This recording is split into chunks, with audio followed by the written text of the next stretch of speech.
I did not see Max in the morning after Ursula bound my cut foot and made me spend the night at Beauclair. I woke around 5, dressed, and slipped out of the house, but I no longer wanted to go home. It was cool. Before the sun was up, little webs of dew sparkled on the grass, which was kept green by constant sprinkling. I walked slowly down the drive because my cut foot hurt and because the crushed shells crunched noisily. Ursula, I knew, got up early, so I walked carefully as though that would keep her from looking out a window and seeing me. I was fleetingly grateful that her window, like Max's, faced the ocean and not the front of the house with the gardens and the long curving drive. And even if Nettie and Ovid were already in the kitchen, that too faced the water. The drive wound around until the house was no longer visible. It seemed miles until I got to the road with its smoother surface. I turned and headed toward Mulletville and the causeway. How was I ever going to make it with my cut foot? Periodically, I stopped and sat at the side of the road until I had energy to move on. I did not want anybody in Mulletville to see me, but only the fishermen would be up and they wouldn't care. The development people would all still be in bed. I heard a car behind me and stepped to the side of the road. The car slowed down and someone called out, "Hey, hon, want a ride? Looks as if you could use one." It was a boy from Mulletville who went to Coopertown High, called Straw because of his son's bleached hair and his stubby, almost white lashes. He went with a rough crowd, kids who smoked and drank a lot. Why on earth was he up and out so early? He was older than I was. I think he'd had to repeat a couple of years. I never had much to do with him and didn't want to see him now, and I hoped he wouldn't recognize me, but he did. "Hey, aren't you Kate's sister?" "Kate's my cousin," I said. "So, what's your name, Kate's cousin?" "Polly, where are you coming from?" "I'm going," I said, "to Coopertown." "Yar?" He lit a cigarette and dangled it in the corner of his mouth. "To the M.A. Horne Hospital. I cut my foot, and I have a friend there who's an intern. He'll fix it for me. You sure looked haggard out. Hop in. I'll drive you into Coopertown as far as Lenoir Street, and maybe you can get another hitch from there. I have a Saturday job at Diceman's Diner, so I can't take you any further. I'll be sacked if I'm not there in time for the breakfast crowd." So that's why he was up. I got in beside him. I had no choice. I hoped he'd go on enjoying the sound of his own voice. He was, I was pretty sure, one of the guys who'd killed the tortoise. But I needed the ride into Coopertown. "I never make it on foot. Kate sure is pretty," he said. After a pause, I agreed. "Yeah, you don't look like her." He flicked ashes out of the window. "We can't all be that lucky," I said. He looked at me instead of the road. "Hey, how'd you cut your foot?" He glanced down. The cut had broken open and blood was seeping through the bandage. It probably looked a lot worse than it was. "On a shell," I said, "or broken shell." "Why, you poor little thing." He took his hand off the steering wheel and patted my thigh. "Hurt much?" "Some." Just as soon as he kept his hands on the wheel and his attention on the road. "I got a good first aid kit. Want me to fix it up for you?" "No, thanks. My friend at the hospital will take care of it." His hand reached for my thigh again, rhythmically patting. I stood it as long as I could, then pulled away. "What's the matter?" His hand came down hard and I winced. "I told you, my foot hurts." "Why don't you let me make you feel better?" He tossed his cigarette out of the window. "It's my foot that hurts, not my thigh." "You don't like straw, huh?" I remembered his face full of lust for killing as he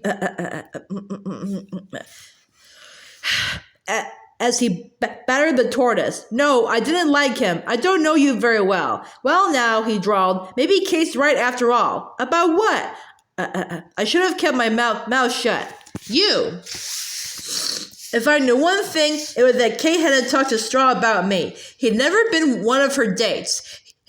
He'd never come home with her for dinner. He wasn't her type, but he came from Mulletville, and he dated Mulletville girls. I pushed away from him as far as possible. "So it's Kate's cousin doing at this end of the island? I didn't answer. You've been at Baudelaire, haven't you? I looked down at the blood drying rustily on Ursula's bandage. We know all about those dames at Baudelaire and what they do. You've been with them. You're like the way they are, and that's why you don't like me. Let me out, I said.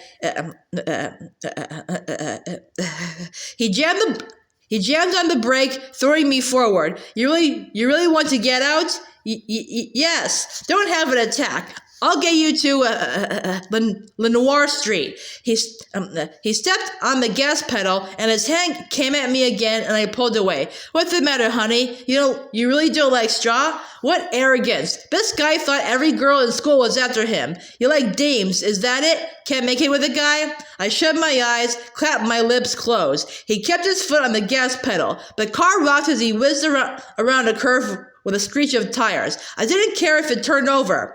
I opened my eyes as I felt the car slow down, and we drove through the outskirts of Coopertown, then onto Lenoir Street with its post office and banks and stores. Again he slammed on the brakes. Here we are. Thanks. I feel really sorry for Kate. She's a nice girl. Norm. I opened the door and jumped out, and the pain shot sharply from my foot through my body into my head, sending yellow flashes across my eyes. Straw drove off with another rubber-smelling screech. I was still a long way from M.A. Horne, which was at the farther end of Lenoir Street, a good 3 or 4 miles, too far to walk on a bleeding foot. I stumbled along, not knowing what to do, until I saw a phone booth. I would call Reddy. Yeah, I was jerked back into the present as I heard a sliding of sand and stones. Omeo came leaping down from the top of the hill, wearing bathing trunks and a short terry jacket. I couldn't stand Straw's hands on me, but I had liked Omeo's arms around me as I cried under the old tree. The door opened, and Omeo greeted V by handing her a flashlight. You may need it to warn drivers of our presence. Thanks, Omeo. What a good idea. Half the drivers here are crazy and drive these windy roads as though they were the Los Angeles freeway. And cars drive English fashion on the left when they're not in the middle of the road, so we'll walk on the right.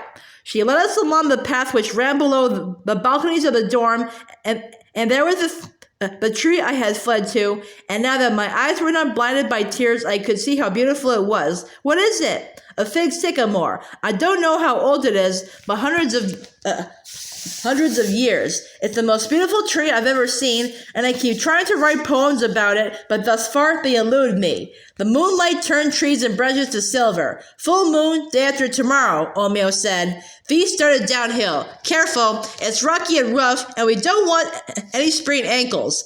Below the monastery complex, we came out on a road that ran through the lower part of the village. There were a few shops closed for the night, what looked like a small bank, a taverna, with people sitting outside, laughing and talking. Music came from within, and light spilled out onto the road. Ostia Fiola is on its way to becoming a resort, V said.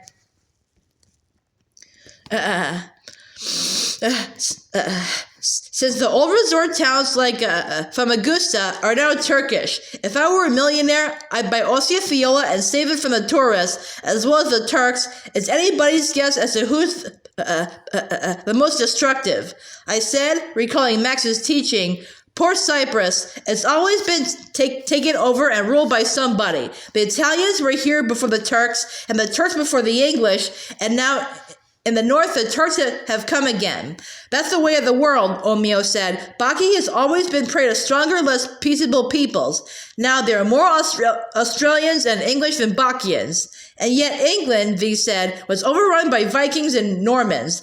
The Picts and Angles and indigenous inhabitants were ruthlessly wiped out. Genocide isn't new to the century. We turned off the main village street onto a dirt road which ran past more tavernas, narrowed to a path cutting through walls of high grasses, and turned sharply at a boatyard. The sea was on our right. Not far now, V said, and we'll come to a good place to bathe beyond the village, but before the hotel, where it's too crowded for my liking. I found an unused bit of beach. There's a wide band of stones between the sea and the sand, and I've been trying to move them aside to make a path to the water, but they keep washing back. You've been here a while? Omio asked. For a week, resting. Doctor's orders, and orders I was happy to comply with. I slept and swum and worked on my new novel with no interruptions or outside pressures. So she was writing a novel. I wished I dared to ask her what it was about. Omio and I followed the path she had made through the stones. I slipped and almost turned my ankle, but Omio caught me. The stones were not very big, and they were rounded from water, but they were still uncomfortable to step on. Although the cut on my foot had healed, the stone near the laundry umbrella had reminded me that I could feel the skin stretching around the scar as I stepped into the water. Omio dropped down and swam out cleanly, barely tossing up spray. V and I followed. The water was cool, not cold, just right for getting cooled off. The sky was misty with stars. Don't go too far out, V called. Chris is right about the undertow. This is one of the safest places, better than the beach up at the hotel.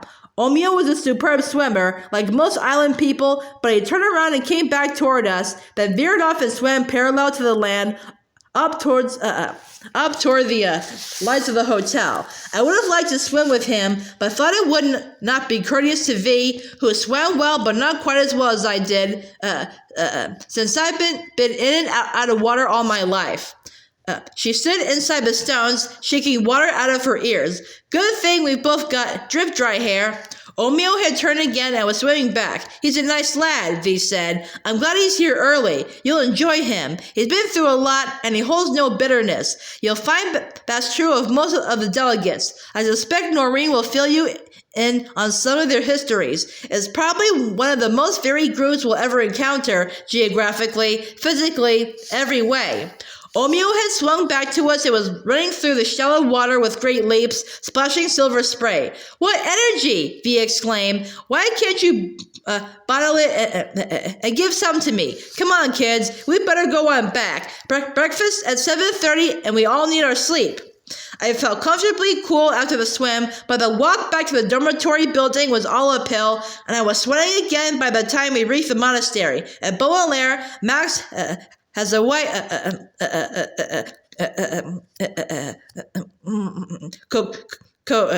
Kina ramp going over a jungle of Spanish bayonets and crepe myrtle down to the beach. At home, we run along our cypress ramp over the sand dunes and across a lovely long stretch of beach. As at Osceola, we were going to have to work for a swim. Noreen was waiting at the dormitory building, waving to us. Polly, she said, I have a phone message for you. My heart thumped. For me? Yes. While you were swimming, some young man called, Zachary Gray. You know him? I hadn't told Noreen who the flowers were from. Yes? He wanted to make sure you'd arrive safely. He said to give you his love, and he'll call again. Oh, thanks. I could not help being pleased and showing it. Then I said goodnight to V and Omio, thanked Noreen again, and we all went back to our rooms. I took a lukewarm bath and lay back in the tub, dazzled by Zachary's flowers by his call. The bedroom was hot. I lit the mosquito coil and opened the shutters and lay down on the bed to read for a while. At home, there are screens everywhere and windows open to catch the breeze. Max had told me that when she and M.A. were growing up at Baudelaire, not many people had screens and they slept under white gauze mosquito nets. A mosquito net would not be a bad idea at Osceola. The coil went out without my realizing it, and instantly I was attacked by invisible, soundless insects. I slapped at them, struck a match, and relit the coil. Realized I was going to have to close the shutters. I was bitten on the legs, the arms, the face. I slammed the shutters closed, scratched my legs, rubbed my eye. Could feel it hot and itchy. I remembered Rennie telling me that the vector, the biting insect which put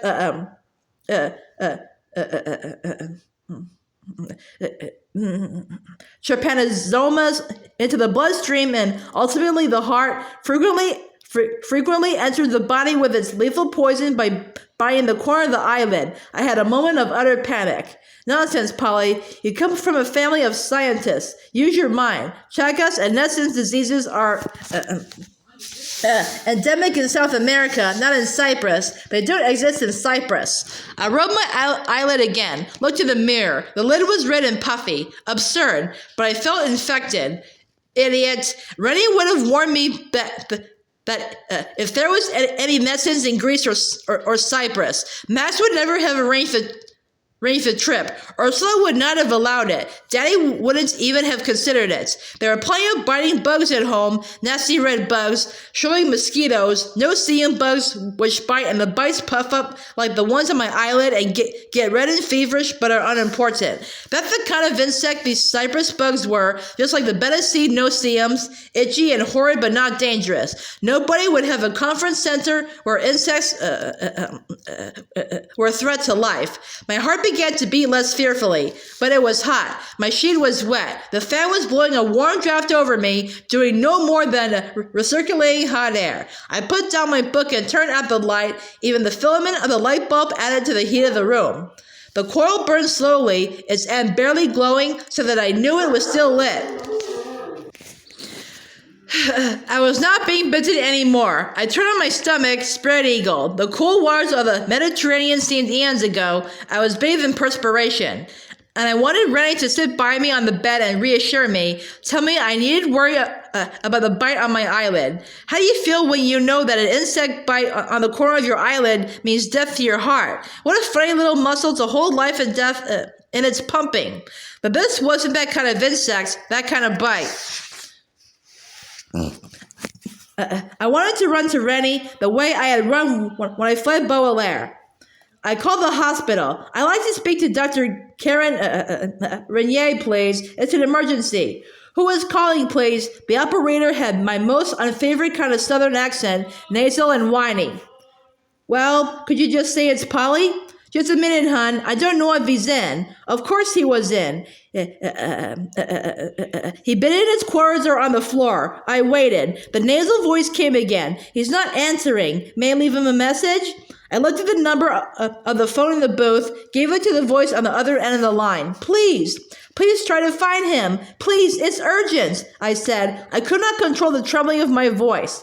I would have to wait for Rennie to call. Suppose for some reason he wasn't at the hospital. How long should I wait? And what then? I leaned against the wall of the phone booth and I wasn't sure how long I could stand up. The part of Lenoir Street where straw had left me was mostly shops. A few dusty palmetto trees drooped in the morning sun. My breath fogged the glass of the phone booth, and I opened the door. A few people walked by. A few stores opened. I waited. Half an hour. I couldn't stay in the phone booth all day. I would have to go somewhere, do something. The night before, I had wanted to go home. Not now. I couldn't go home. I crouched over as though I had cramps and heard a funny noise like an animal's and looked around to see what was making the noise, and it was coming from me. I pushed my hand against my mouth and it stopped. Oh, Rennie, help! The phone was silent. I had been there for an hour. The street was waking up. I had to go somewhere, and there was nowhere to go. My foot throbbed, and blood continued to seep through the bandage. Numbly, not even thinking, I started away from the phone. I was a few yards down the street when it rang. I rushed back, grabbed the phone off the hook. Hello? Polly? Oh, Rennie, where are you? What's wrong? I heard myself wailing. My foot's cut, and I'm bleeding all over the phone booth floor. Rennie's voice was sharp. Polly, calm down. Tell me where you are and what's wrong. I'm in a phone booth on Noir Street near the post office. Can you come for me? Oh, please, Rennie, please. We're on Lenoir Street. Polly, don't get hysterical. This isn't like you. I looked around. 2 blocks south of the post office. I'm right by a hearing aid place. I'm bleeding. All right, Rennie said. I've just finished making early rounds. I'll be there in 10 minutes. I gave a sob, but there were no tears with it. It was so dry it hurt my throat. Hurry, please. The 10 minutes I waited for Rennie seemed longer than the hour before the phone rang. He drove up in his old green car, and I stumbled out of the booth. He hurried around to open the car door for me, and I almost fell in. Let me see that foot. I leaned back against the shabby seat, stuck my foot out at him. Who bandaged it for you? Ursula Heschel. Polly, what happened? I cut it on a shell. His fingers worked the bandage free. That's a nasty cut. How did you get here? I walked part way, but I got a hitch. A hitch?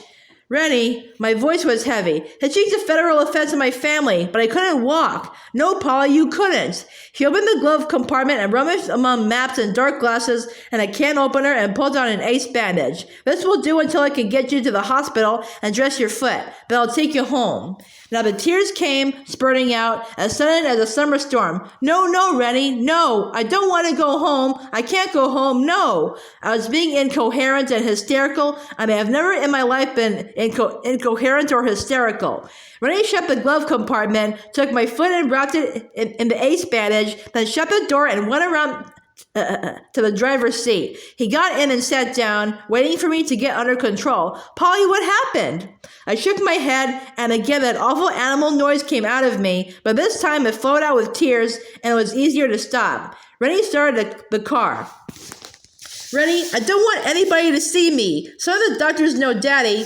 I have no place to take you except the hospital, Rennie said. We'll go in through emergency. He drove in silence along Lenoir Street. The shops gave way to houses, at first close together, then set back from the street, larger and farther apart. The street curved around to the hospital driveway. He drove to the back, opened the door for me, trying not to put too much weight on that foot.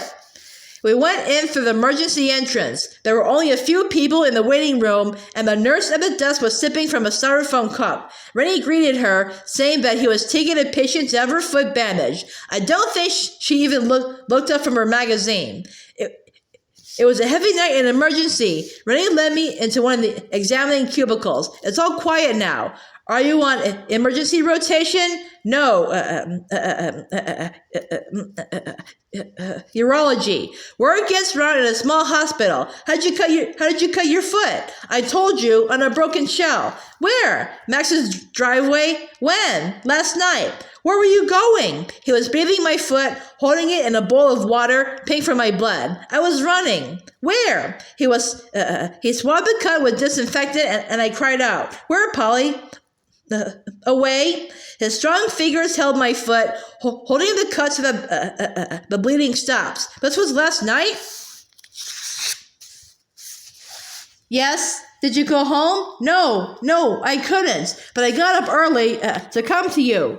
Rennie pressed the gauze pad against the cut, then taped it. You'll have to stay off that foot today. All right. He was perched on a small white stool, keeping his hand around my foot. I do have to take you home, you know. No! My voice rose. Shh, he said. Unless you can give me a good reason, a real reason not to, I'll have to take you home or call your parents to come get you. No. This time I kept my voice low. I can't talk to them. He stood up, put his hands on my shoulders, looked into my eyes. You better tell me whatever it was that happened. I can't. I leaned toward him so that I could press my face against his white coat. Rennie had been to our house once when Max and Ursula were there for dinner. He knew Max that way, and as an outpatient, I could not tell him. You were with Max and Ursula? With Max, so she wouldn't be alone while Urs was in Charleston. Oh, Polly, he sighed. When did Ursula come in on this? Well, I was running away she was driving home from Charleston. Oh, Rennie, Max was drunk. She was in terrible pain and she was drunk. I've never seen anybody drunk that way. She didn't really know what she was. His arms came tightly around me. I didn't have to tell him anymore. And then he asked me who'd pick me up to drive me to Coopertown, and I told him about Straw and his ugly insinuations. The creep, Rennie murmured. The crude creep. His arms were protecting, reassuring. The first thing you need is some sleep. I'm going to call a friend of mine, one of the nurses here. She's on duty now, but I'll get her key. Wait, don't tell her. Shh, I won't tell her anything. Don't tell anybody, not Mother or Daddy. I won't tell anybody.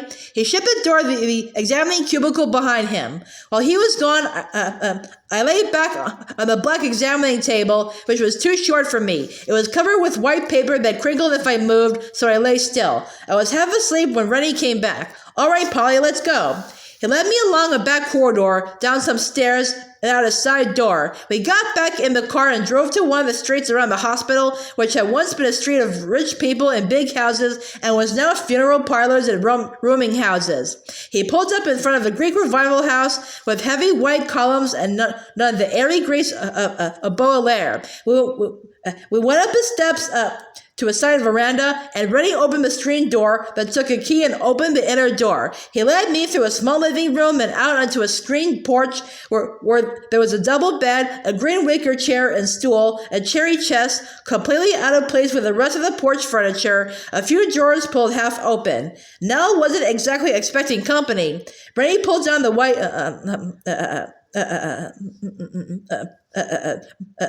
Martial's bedspread. A small cold part of my mind was wondering who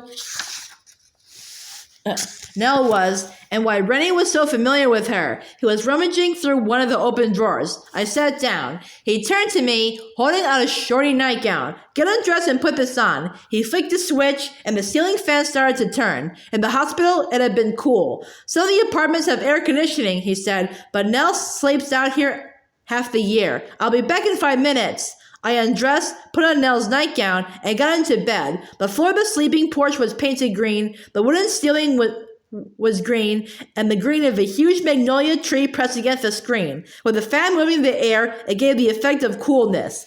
Rennie came in with a mug. Chicken broth, he said. I don't want to give you any caffeine or anything cold. I put my hands around the mug. It must have been well in the 90s outdoors, but my hands were cold and the warmth of the mug felt good. I have to get back to the hospital. He sounded reluctant. Polly, I don't know what to do. You've had a bad shock. I think I should call your parents. No, I don't want them to know. You're not going to tell them? No, I repeated. I don't want them to know. Rennie sat on the edge of the bed beside me. You're going to have to go home sometime. They think I'm with Max and Ursula. I was to call Mother when I was ready to go home. Will you still do that? I don't know, not yet. He got up and walked to the door, then turned back. When Max and Ursula find you gone and realize you aren't coming back, won't they call your parents? I sat up in bed, put my head on my knees. That had not occurred to me. Would they? Likely. But what would they say? They might just want to know if your parents know where you are. Will you call them? I asked. But Bembe would know that Rennie knew, and Max would have to see Rennie when she went into Coopertown for blood tests. I got out of bed and followed Rennie. I'll call. He nodded, pointing toward a desk in the corner of the rather drab room. On it, among a clutter of mugs and a coffee pot and a bowl of lilies, was a phone. Rennie asked, do you want me to go? No, stay, please. I dialed. Don't let it be Max who answers. Don't let it be Nettie or Ovid. Let it be Urs. It was. I said, Ursula, this is Polly. I just want you to know I'm all right. I'm with a friend, not at home, so don't call home, please. I need to sleep. I'm very tired. Goodbye. I spoke quickly, not giving her time to say anything, though in the background behind my words I heard, thank God, where are you? I need to see you, to talk. No, Ursula, you don't need to see me. There's nothing to say. Go to Max. I put the phone down and went back out of the porch. Rennie leaned against the door frame. I get off at 5. I'll come to you then. I'm sorry, Polly. So sorry. He bent down and kissed me on the cheek. Mwah!